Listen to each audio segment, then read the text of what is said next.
I would call it unprecedented and unthinkable.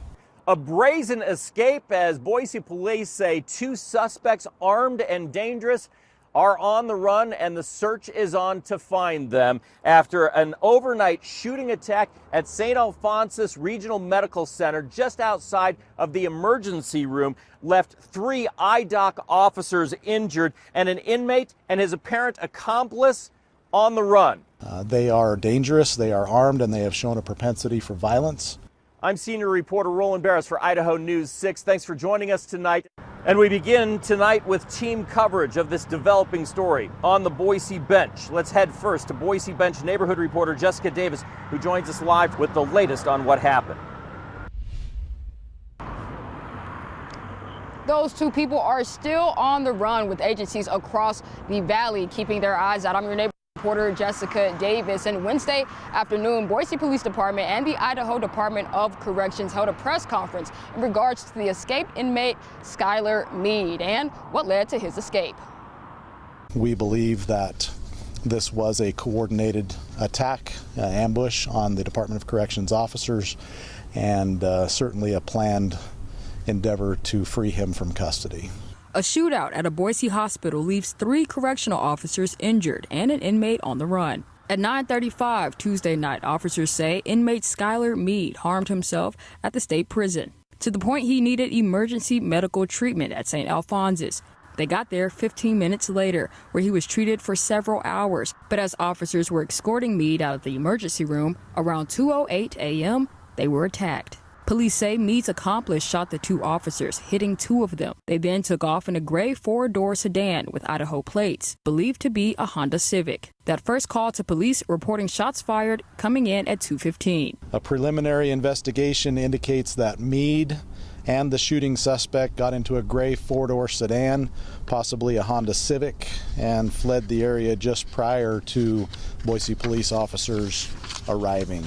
BPD responded to the call expecting an active shooter situation. And when they got to the hospital, 1 BPD officer fired his weapon at an armed individual near the entrance, who was later identified as the 3rd IDOC officer, who was dressed in a black and tan uniform and a ballistic vest. I also think it's worth noting, at least from my discussions with the staff who were involved, just how chaotic a scene like that can be. And while the investigation is certainly going to help us better understand what happened, I can tell you from all of our staff who were involved this morning, we were appreciative of BPD showing up when they did.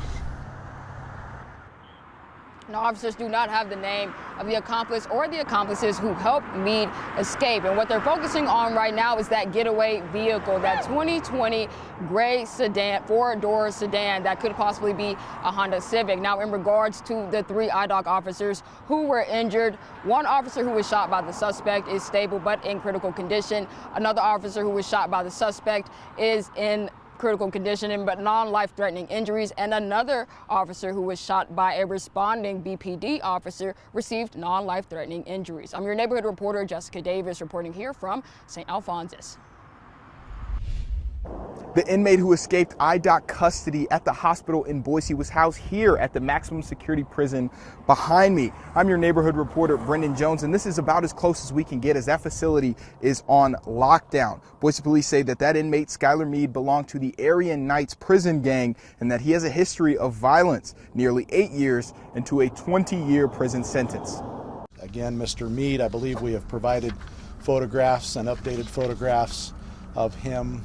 Here is Boise Police Chief Ron Weiniger showing recent photos of Skylar Mead, the man who escaped IDOC custody while at Saint Alphonsus. Here he is photographed just last month. Mead was taken to Saint Alphonsus after hurting himself bad enough he needed emergency care. IDOC Director Josh DeWalt says in high-risk medical transports like these, there are 2 unarmed staff members as well as an armed chase car. Each unarmed staff member helps escort on one side of the individual, while you have an armed staff member that trails behind to keep watch. DeWalt said all those employees were in uniform, black and tan attire with a ballistic vest. Mead was nearly 8 years into a 20-year sentence. His list of charges is long. For aggravated battery on a law enforcement officer with a firearm enhancement, and he has many prior convictions, including felony possession of controlled substance, grand theft, and introduction of contraband into a correctional facility. Chief Weiniger referenced Mead's appearance multiple times, calling it distinct. The number 1 on one side of his face and the number 11 on the other side.